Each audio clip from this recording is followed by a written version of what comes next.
外交部发布声明，将中立两国外交关系降为代办级后，引发岛内强烈反响。据台媒报道，台当局前副领导人陈建仁结束了窜访立陶宛的行程。另外，美台继续勾连，第二轮所谓美台经济对话将于周一举行。针对当前的台海局势，新加坡总理李显龙再次发出警告称，美台勿闯红灯。所谓驻立陶宛台湾代表处周四挂牌开张，蔡英文立即通过社交媒体表示高兴。他之前将该代表处称为台湾的一个所谓重要突破。另据台湾中时新闻网此前的报道，蔡英文首个任期的副手陈建仁也在此期间窜访波兰和立陶宛，并于周日结束相关行程返回台湾。针对民进党当局勾连外部势力进行谋独之举，外交部在周日发表的声明中再次强调，正告台湾方面，台湾从来不是一个国家，无论台独势力如何歪曲事实、颠倒黑白，都改变不了大陆和台湾同属一个中国的历史事实。企图挟洋自重、搞政治操弄，最终必将是死路一条。正告台湾当局，妄图挟洋谋独，是打错了算盘，注定逃脱不了失败的下场。环球时报周五发表的社评称，蔡英文上台后，台湾的所谓邦交国从22个锐减成当前的15个。近期，洪都拉斯与台湾的邦交因反对党可能上台而拉响警报。欧洲上世纪90年代出过马其顿与台湾建交事件，但后来马政党更迭，台湾又被甩掉了。如果立陶宛只是现政权与台当局勾结，根本没有可持续性，说不定什么时候台湾名义的办事处就会被新的政府赶走。文章指出，现在美国和欧洲有进一步对华打台湾牌的趋势，原因是其他牌他们越来越难打，但台湾问题的摊牌权和胜算都已经落到大陆一方，这是台海局势一个根本的新定义。事实上，过去这段时间以来，美台勾连不断，将台海话题炒作到了新高度，似乎要将台湾推向战争的边缘。从美国与台当局一唱一和和炒作美军驻守台湾，到美国国务卿叫嚣支持台湾有意义的参与联合国，再到美国共和党议员乘军机窜访台湾，美国的多个举动都对台独势力释放错误信号。在美方挺台信号的错误引导下，为反制解放军在台湾岛附近海空域持续战备巡航，台湾联合报周日独家披露称，台防务部门下令海空军于台湾岛东南空域保持常态性飞行训练，以及海空战备接战操演，同时以战备侦巡舰做直管要书，在台湾岛南北海域实施海空联合截击作战操演，以全战力因应当前区域情势与威胁。报道还称，此举等于堵住解放军前出第一岛链，而两岸海空兵力未来在此势将有密集碰面。对于当前的台海局势，新加坡总理李显龙近日再次发出警告，美台勿闯红灯。How much should we worry about what is going to happen there? I think we should be concerned. I don't think it's going to war overnight, but this is a situation where you can have a mishap or a miscalculation and be in a very delicate situation. 当地时间周三，李显龙在出席彭博创新经济论坛中称，近段时间以来，美国大幅增加与台湾方面的所谓互动，民进党当局则铤而走险，这些都提升了台海情势的紧张，可能导致中美之间出现误判。If you look at what is happening, it is not a static situation. The U.S. has significantly increased the visibility, the level, and the intensity of engagements, diplomatic engagements, even military engagements with Taiwan. And on the part of Taiwan, this DPP administration has disavowed the 92 consensus and taking other steps, for example, printing on their passports in English, Taiwan passport. So all these moves raise suspicions and tensions and anxieties and make it more likely that a mishap or miscalculation can happen. 此前，李显龙在视频出席阿斯彭安全论坛时也表示，他不认为中国大陆会单方面对台湾采取行动，但大的误判和意外风险是存在的。李显龙强调，对于大陆民众而言，台湾问题是一切核心利益的母题，台独是绝对醒目的红灯。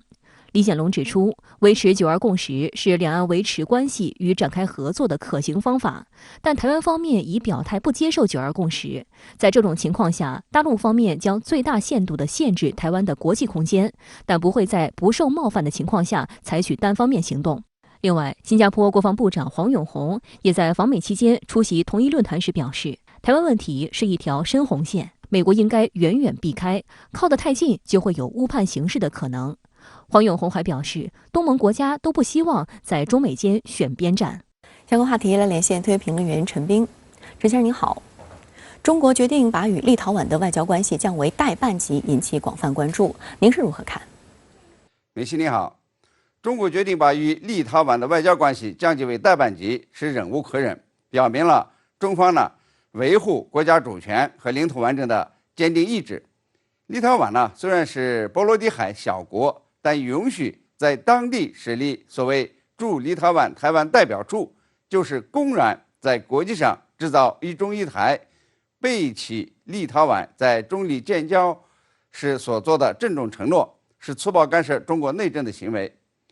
在立陶宛和台当局商议设立所谓台湾代表处的时候，中方就给予强烈的警告，召回中国大使，并且要求立方也召回驻华大使。召回大使在中国外交工作中是严重程度很高的一种行为。那么上一次中国召回大使发生在1995年，当时因为美国政府允许两国论的鼓吹者李登辉访美赴康奈尔大学演讲，中方提出了强烈抗议，美方还是不改正错误。中方认为此举损害了一个中国原则，违背了美国与中国建交时的承诺，召回了当时驻美大使。中国召回驻立陶宛大使警告意味很强烈了，但是立陶宛仍然是一意孤行，最终批准在当地设立所谓台湾代表处。中国当然要做出进一步的反制，于是就决定把与立陶宛的外交关系降为代办级。这代办级是最低级别的外交关系，由外长派遣。那么接下来就会是断交了。中国这样做既是强力的反击立陶宛，同时也是打击岛内的民进党当局，是双打。没有民进党台独势力的作祟，没有蔡英文当局挟洋谋独，也不会出现立陶宛与中国的外交纠葛。我个人认为中国之所以仍然与立陶宛保持代办级外交关系，而没有采取最为严厉的断交措施，是给立陶宛改正错误的空间和机会。希望立陶宛悬崖勒马，立即改正错误，不要再为台独站台了。立陶宛国家小，容易受到美西方一些反华势力的影响，立场容易动摇。即便中国把与立陶宛的外交关系降为代办级，中国仍然是充满了最大的耐心和善意，希望立陶宛回头是岸，不要一路走到黑，走到断交的危险之中。1981年荷兰政府批准荷兰公司向台湾出售潜艇，中国立即召回大使，进而把中荷两国关系降为代办级。后来荷兰知错就改，那么在1984年两国恢复大使级的关系。现在立陶宛得好好反思了，怎样才能不触碰中国的红线，不损害中国的核心利益。您说中国降低与立陶宛的外交关系层级是双打，同样在打击台独势力，能不能再深入的谈一谈？立陶宛允许当地开设所谓台湾代表处，是民进党当局运作的结果，而台当局这样做设法在其他国家以台湾名义设立机构，是挟洋谋独，在国际上制造一中一台的伎俩，试图在国际线上聚集台独支持力量，寻找法理台独的出口。那么中国从8月份召回大使以后，立陶宛没有收手，在台湾问题上继续公开的挑战中国在主权问题上的红线，破坏一个中国原则。台湾民进党当局也没闲着，派出什么经贸代表团到立陶宛等地游说忽悠，最终是立陶宛批准在本国设立所谓台湾代表处，揭牌运营。现在中国用严厉措施打击立陶宛，一方面是警告立陶宛在涉台问题上不能有任何的侥幸心理，不能拿台湾问题做文章，这个红线是不能够逾越的。另外一方面也是打击台独势力，不要以为这国际线就能够走得通，你敢玩小动作，我就有大招呢来反击，让愿意配合台独的国家和地区自讨苦吃，不敢再胡来。这呢就是双打，打击立陶宛，也打击台独势力。其实呀，中国采取断然的外交措施还有其他指向，起码呢还有另外2个指向。一呢是对一些欧洲国家的反华势力是一种震慑，像捷克等。那么在台湾问题上经常摇摆，不能够坚定地坚持一个中国原则。对立陶宛予以有力的制裁，等于呢给其他极少数在涉台问题上有摇摆的国家呢做一个示范，让他们知道呀，支持台独势力的后果是什么。